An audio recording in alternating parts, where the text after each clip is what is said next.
আজকে রেজাল্ট বেরিয়েছে, ষষ্ঠ স্থান অধিকার করেছে, কতটা আশাবাদী ছিলে এই রেজাল্ট হওয়ার আশা ছিল? একটু একটু আশা ছিল, তবে তেমনভাবে অতটাও ভাবিনি যে বোর্ডে র্যাঙ্ক হবে। এখন একটু কেমন একটু হচ্ছে? এখন ভালোই লাগছে।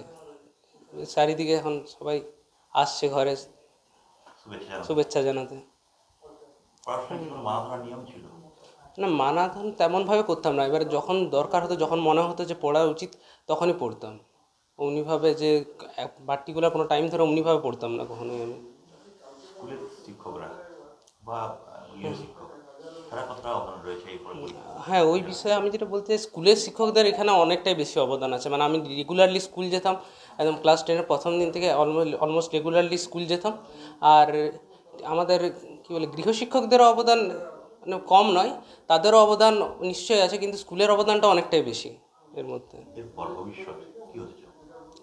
ভবিষ্যতে আমি এখন এম করেছি যে যেই অ্যাডভান্সের উত্তীর্ণ হওয়ার চেষ্টা করছি, তারপরে আইআইটি থেকে পাশ করে তারপরে আমি দেখে অতটা ভাবিনি, এখন ইঞ্জিনিয়ারিং লাইনে যেতে চাই। ইঞ্জিনিয়ারিং সেই দিকটা এখন আমি অমনি তেমনভাবে ভাবিনি ইঞ্জিনিয়ারিংয়ে, ওটা তখন তো মাথা তো চেঞ্জ হতে পারে, তার জন্য আমি আগের থেকে অত বেশি ভাবিনি। তো ইংলিশ মিডিয়াম মানে বেঙ্গল বোর্ডে ইংলিশ ভার্সন বলে কিছুটা তোমাদের অ্যাডভান্টেজ আছে নাম্বার তোলার ক্ষেত্রে? অ্যাডভান্টেজের তেমন কিছু নেই, আমার মনে হয় না তেমন অ্যাডভান্টেজের কিছু আছে বলে, কারণ সে তো একই কোশ্চেনে একই সবাই লিখছে, তো অ্যাডভান্টেজের কিছু তেমন নেই পড়াশোনা মনে ছাড়া হয় না। কোনটা ভালো লাগে, কি করতে ভালো লাগে? পড়াশোনা ছাড়া আমি ফুটবল খেলতে যেতাম প্রায় রোজই বিকেলবেলায়, তারপর মাঝে মাঝে গল্পের বইও পড়ি। আইডল আছে কেউ ফুটবলের? ফুটবলে, হ্যাঁ, ফুটবলে মেসিকে দেখতে ভালো লাগে, আর আমি এমনিতে প্রথমে গোলকিপার করতাম বলে ম্যানুয়াল নয়ার ওদেরকে ভালো লাগতো।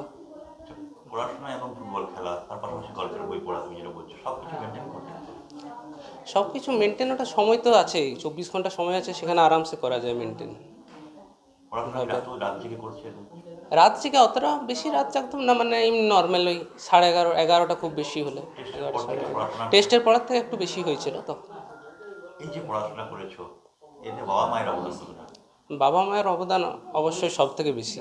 মানে আমার বাবা সব সময় আমাকে এক জায়গাতে নিয়ে যাওয়া, যখনই কোনো ধরুন বই দরকার হলো তখন তাড়াতাড়ি এনে দেওয়া।